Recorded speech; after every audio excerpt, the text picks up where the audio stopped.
Welcome to the Queer Confidence Podcast, the podcast to help you become your most confident queer self. I'm your host, he, she, they, Coach Alex Ray, and I haven't always been this confident. In fact, I used to be super insecure. And through this show, I want to share with you what's worked for me, my clients, and my guests so that you can become more confident. Hey unicorns, welcome back. Today, we are going to talk about dating. I want to answer 4 main questions about dating for you today. First, what's the point of dating? What makes a good match? How to break up, because that's actually very important. And how to know you're ready to date. And I want to start by just telling you, I have had some wild, rocky relationships. I have had many toxic relationships that were not helpful for either of us. But you know what? I've grown and learned a lot from each of those relationships, and I hope that the other guy involved in each of them also learned and grew as well. And I actually recently, as in this year, was reflecting on relationships and why, I've cleaned up a lot of my own mindset and I'm way more ready to date, but there was something still lingering. And I truly believe in the law of attraction and that we attract people that mimic our thought patterns. We also attract people that we need in order to grow. We attract people that are going to provide us perfect contrast so we can see where we still have some room for growth. And recently I had been sort of approached by someone who is similar to the guys that I would have dated before. And I was totally turned off by a lot of his behavior. However, I felt this weird draw, this weird attraction to him. Even though I was so not attracted, at the same time, I felt myself being pulled towards him, right? And we started talking and I realized oh my gosh, he's cuts people down. He's manipulative. This is the guys I used to date. And I was talking with a friend, probably, I don't know, a little over a month, maybe a month and a half, 2 months ago, whatever, doesn't matter. But this year, so fairly recent, I was talking with a friend about this and discovered that the reason he was coming back, or he not was coming back because it was the first time he was ever coming back or coming into my life, but coming back because he was a repeat of old patterns. So the reason he was there was actually for me to see where I still had some room to grow. And that room for me to grow was that I have been drawn in to toxic relationships that are manipulative.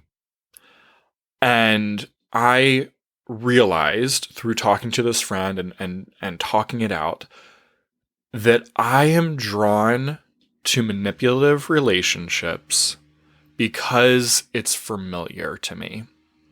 And it's what I grew up knowing. And even though it's not safe per se, or even really comfortable per se, it is familiar. And the familiarity about it actually does make it more comfortable than if I had someone that was really there to just purely help me and be a partner in life. That almost would freak my brain out a little bit. What do I do there? And this person was there not really to just be a partner that was helping, but more of a manipulator. And I found this weird thought that I had. You ready for this? I got so annoyed when I saw this, and also shamed. I kind of shamed myself about having this, but that's why I want to give you all an insight into my own thoughts. So we can reduce the stigma. I had been thinking, I realized that I had this thought with him that, oh, no one can out-manipulate me. I am a master manipulator. I am the puppet master. Whoa. So I'm so thankful that he came along and that there was this temporary little conversing and attraction in order to show me an area that I still had some growing and some awareness to make. And so I want to encourage you to, one, if you're realizing that you, like me, have a tendency to go after manipulative people, I guarantee you it's because manipulation feels more familiar. And we know how to do that kind of dance. We know how to do the tug of war. And if we have an equal pull on both sides, we feel like we have control over the relationship. As soon as someone shows up that genuinely wants to be there for us and genuinely wants to help and love us and just celebrate us, we're like, I don't know what to do with you. Right? So first off, just if you can relate directly to my story, but even if you can't, if you find yourself in different patterns of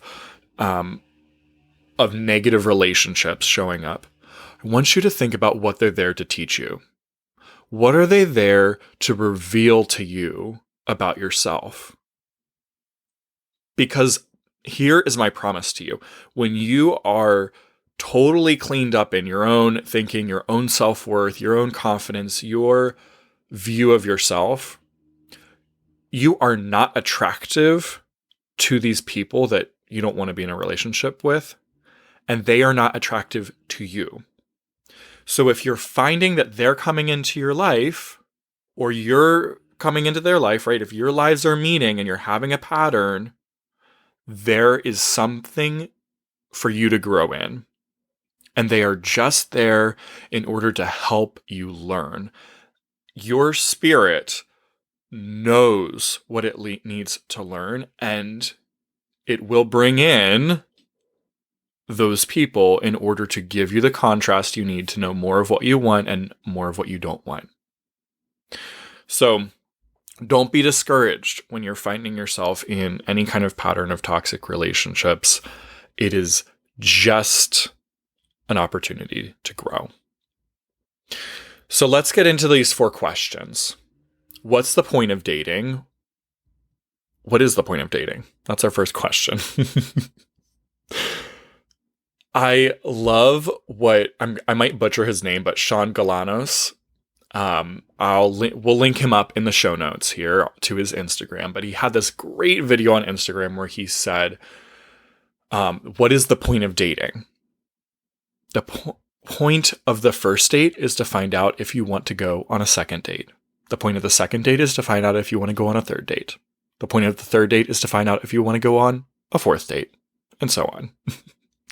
The point of dating is just to find out, I liked you enough to keep going out again with you.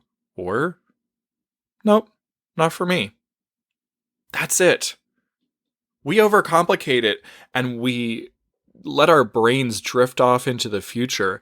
I know I have done this. Oh my gosh, so many times. Where we're just meeting the person and we're thinking, do I want to marry him? Or her or them, right? Am I ready to marry them? How could you possibly freaking know on date number 1? There's no way we could know, right?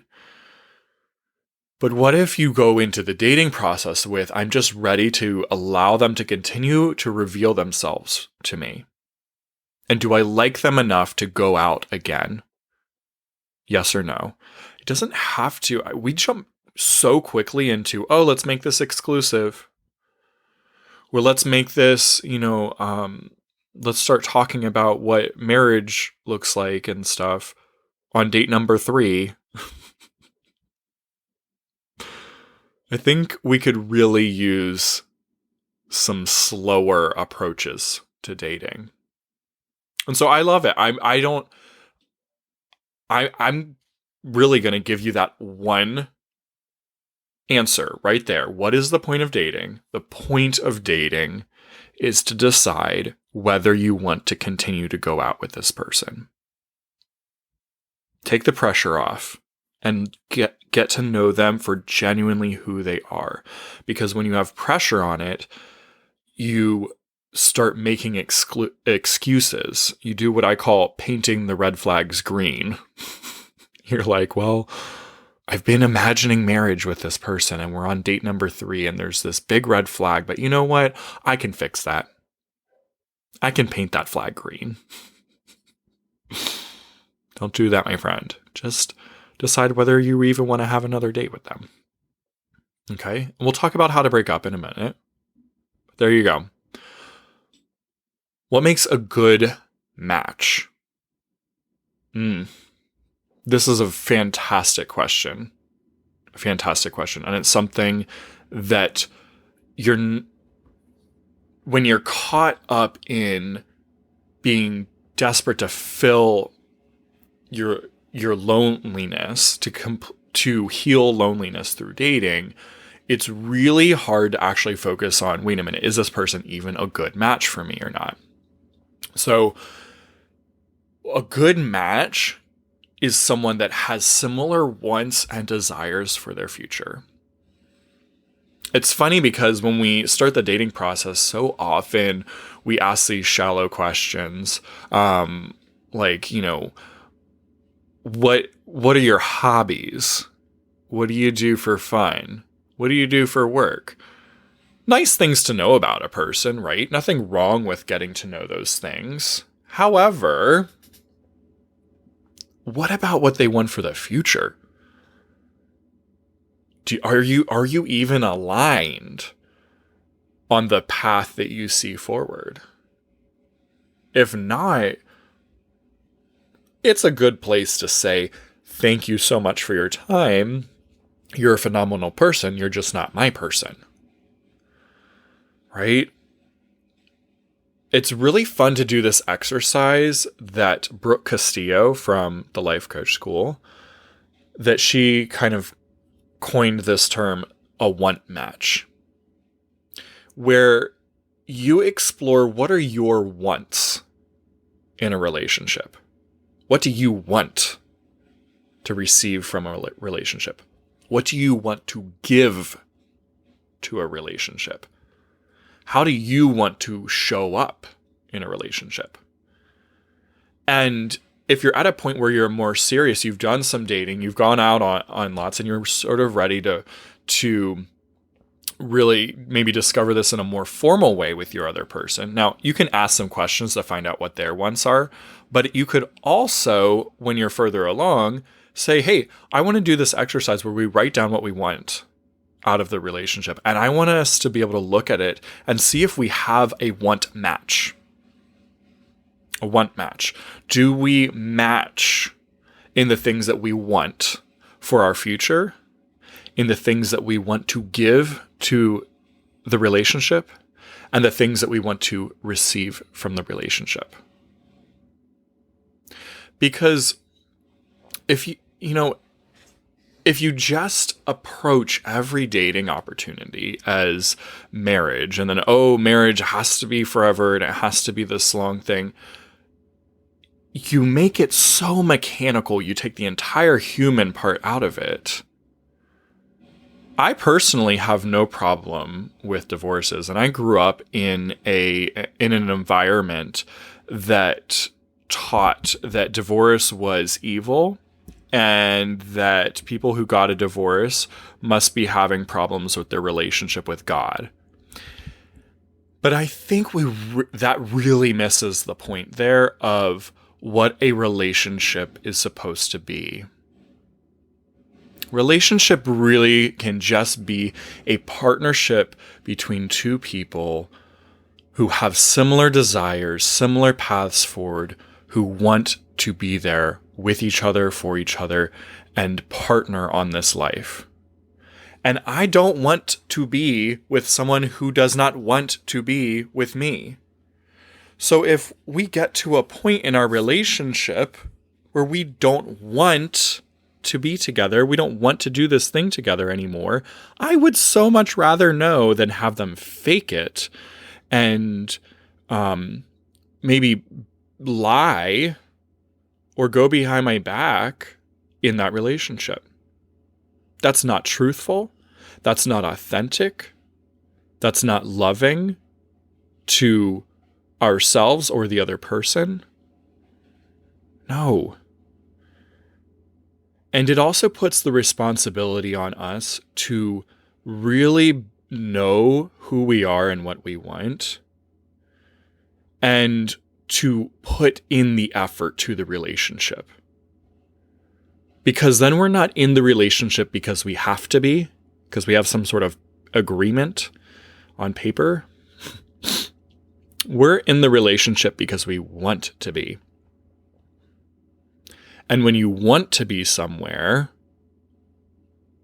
instead of obligated to be somewhere, you are much more likely to put more effort in. Think about something that you were obligated to do, like maybe high school, and you didn't want to do it at all. And think of how miserable and how, like, the crappy effort you might have given if you really didn't want to be there. And then think of an opportunity that you really wanted to have. Maybe it was a nice vacation, and how you showed up differently in that because you wanted it.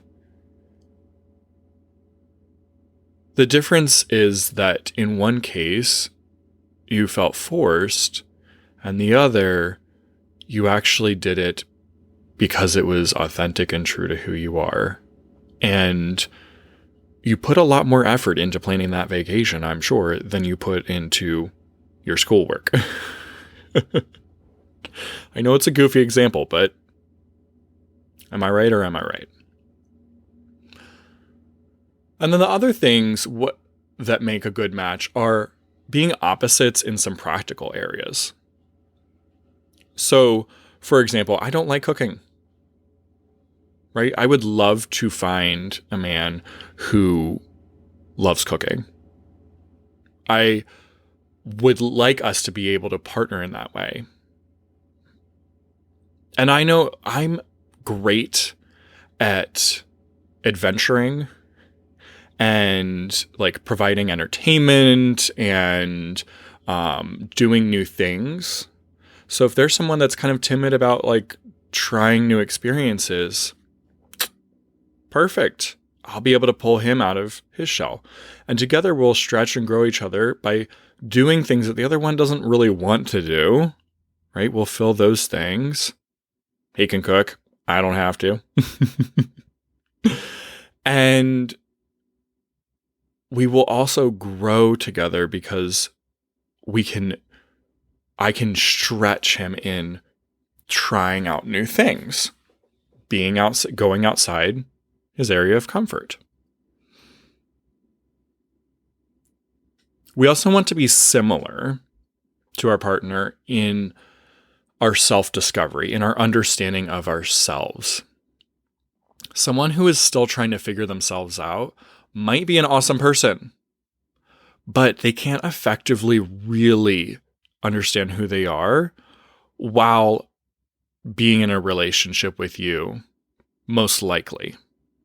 Now, if they're very great at not people-pleasing, and they know themselves well enough to do that, they might also be able to have some growth and show up authentically in the relationship, grow personally, and be a good partner for you. But frequently, when you have a very unbalanced two people in a relationship that are unbalanced in their own understanding of themselves, one is typically pulling the other along as the other is maybe just going along with whatever the other person wants to do because they're like, oh, I don't know. I don't really know who I am. I don't even know what I like or don't like. So I'm up for anything. Let's do it.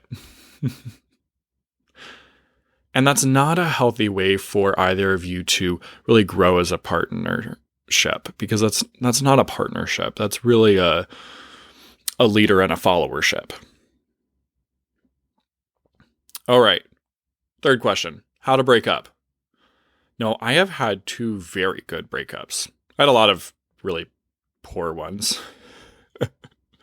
And I had been the author of a couple of those poor ones, meaning I was the one that did the breaking up and I did it in a really crappy way. But I've had two really good breakups. And actually, only about an hour ago, just before I sat down to record this episode, I texted the most recent guy who broke up with me. It was a couple years ago. And I said, hey, I just want to let you know that I'm really thankful that you broke up with me. I didn't know myself. I wasn't ready to be dating. And though it really hurt at the time, it was one of the best things for me and my personal growth. So thank you. And he responded with, just a nice little double tap on iMessage. And that really honestly was one of the most healing things, to just put it out there with him that, hey, I recognize that I was not at a place to be dating. Thank you for being strong and breaking up with me. We were not growing together at that point. And he knew much more of who he was. I did not. I had a lot of growing to do. I had a lot of self-discovery to do. And I'm thankful that he left me to go do that on my own, because I wouldn't have done it with him. I would have looked to him. I would have been a follower behind him, and I would have tried to gain a sense of myself from following him. Another breakup that I had recently was last year. We had barely been going out, like maybe a month and a half at the very most. And I was much more at this stage now of knowing who I am and what I want and how I want to be. And we were just not aligned on a lot of things. And I decided, hey, it's that time. I know for sure that I don't want to continue a romantic pursuit with this person, but he was a ridiculously kind and nice man. So I told him straight up, hey, I just want to let you know, I appreciate you, blah, blah, blah, but I don't want to pursue a romantic relationship anymore. He didn't take it well. And to be honest, I didn't take it well in the first relationship or first breakup that I just talked about. I was very upset at the time. But I trust that he will grow as a person because of this. I trust that we were not meant to be something long-term. We were meant to really just be there to grow in our own self-awareness and to have a short time to be in each other's lives and grow with each other. But the relationship has run its course and I didn't want to pursue anything. And I will tell you what, the best thing for a breakup is really taking ownership of your wants. Instead of putting it on, hey, this thing happened. You don't have to have something dramatic happen. You don't have to make the other person bad. You don't have to vilify them. You don't have to show up in a way that you're not proud of either. You don't have to be an asshole to make there be a reason to break up. It can be as simple as, hey, you're a fantastic person. This doesn't have anything to do with you not being good or me not being good, vice versa, right? I simply don't want to continue a romantic relationship with you.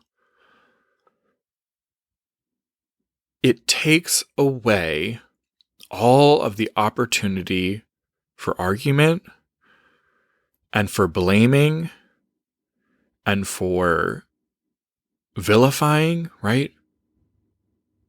We didn't have to make it mean anything negative or awful about the other person. It could simply be that we don't desire to pursue anything romantic together.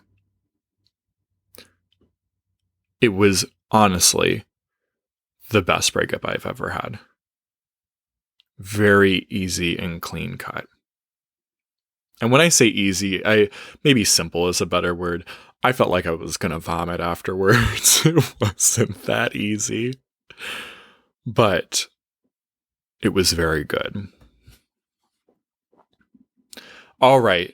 Last question that we want to address. How do you know when you're ready to date? I'm going to simply tell you your level of confidence. Because confidence is just your relationship with yourself, right? Confidence is having a deep relationship with the inner you. It's knowing who you are. It's having your own back. It's appreciating and loving yourself through all of the peaks and valleys. You need to know yourself well before you try to bring someone else into your life. Otherwise, you'll be a chameleon, like I was many times. You'll be a chameleon pursuing the other person, looking for them to validate what you should like and shouldn't like, what's fun and what's not fun. You want to be at a place where you are a whole and complete person before you bring that other person in. A question that you can ask yourself to know if you are ready is, are you ready to let go of anyone who isn't a match? That's a really great place to start from. Am I ready to let go of this relationship if I recognize some red flags that it is not the relationship for me? Or am I going to really try to hold on here? You need to make sure you're not trying to fill a hole. Pun intended.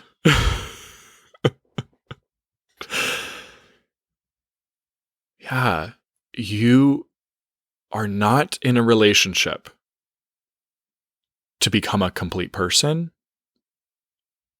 to fill a hole in your heart,